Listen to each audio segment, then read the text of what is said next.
Concerns have been raised that the Federal Reserve won't cut rates anytime soon, which is also leading to fears that oil demand will remain more subdued than previously thought. So I'm going to bring into the conversation Viktor Katona, lead crude analyst from Kpler. Victor, how much concern is inflation now for the oil markets? Well, it's definitely one of the big topics on the bearish side. On the bullish side, everything is pretty much evident. You have the Red Sea disruptions, you have all sorts of shipping difficulties in supplying the required volumes to the place where they actually should be.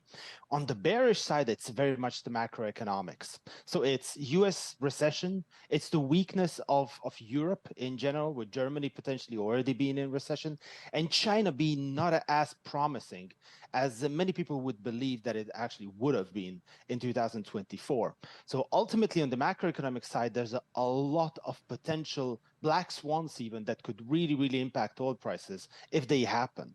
Because right now, it's 50-50, really. Right. And as you mentioned, the International Energy Agency said global demand for oil is losing momentum, partially due, like you said, to the big Chinese slowdown in consumption. And IEA's projections are in sharp contrast with projections from OPEC. So which side of the debate do you stand and why? I would say that I stand right in the middle between the two. I think that OPEC is extremely bullish with its view for 2024 demand. I think they in a sense, they need to be bullish because it's an association of oil producers, and what oil producers want is healthy demand and high prices. I mean, it's only natural that there's a structural bias in what they say. I think the IEA is on the opposite end. It's a group of oil importing countries around the OECD. So of course they would want lower prices and generally a quicker energy transition. Is any of those two views the ultimate truth? I think not. I think we'll have a mediocre year in terms of growth compared to 2023. It's definitely going to be worse, but oil demand is still out there. It's still not a thing of the past that Asia would be growing, that Africa would be growing, even bits and pieces of Latin America would be growing. So I think a good rule of thumb is to take the two forecasts, have a statistical average between the two, and most probably that's going to be the real turn of events. Okay, and let's take the IEA forecast. They said supply will hit a record this year of 103.8 million barrels a day, almost all of that driven by non-OPEC producers. So how much can Russia, Saudi Arabia control prices, do you think? Well, I think that if it were not for the Red Sea disruptions, they would have huge difficulties controlling the oil prices. Right now, there's a lot of bearish momentum come from the macroeconomical front. The Chinese stimulus is not having the effect that it should be having on the market.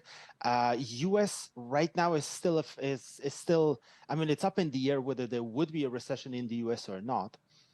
So it doesn't really feel that there's a bullish case. India could be a bullish case, but the increments out of India for oil demand are relatively slow. So I think the Red Sea is ultimately the thing that saved OPEC and saved the oil prices that they like above $80 per barrel. If it weren't for this, I mean, prices would be going lower. Non-OPEC growth, US, Guyana, Brazil, Norway, everything has been growing and will be growing for the foreseeable future too. So there's still a lot of momentum into non-OPEC countries because none of them cut production. Everyone is producing as much as they can. So, why would they stop? And you mentioned briefly India. So India is projected to become the biggest driver of demand, overtaking China even. What do you think how that will play long term? I definitely think that we will talk about India much more frequently as time moves on. China, 2024 is the last year when Chinese demand growth is still higher than India's. India has everything that China hasn't really. India has a growing population. India has a GDP which grows 7-8% per year, so much more than the global economy, whilst the Chinese GDP is starting to slow down. Indian manufacturing is booming.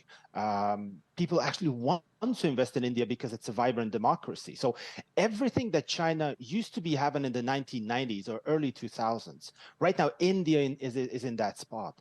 And there will be a lot of investment into the oil industry, gas industry, even coal industry in India, because everything needs to grow. So it's very well situated. The key thing is to keep India intact, and to get it prepared for the upward trajectory that it awaits. All right, Viktor Katona, many thanks for your thoughts. That's Market Insight. Don't forget, you can watch more videos on Reuters.com.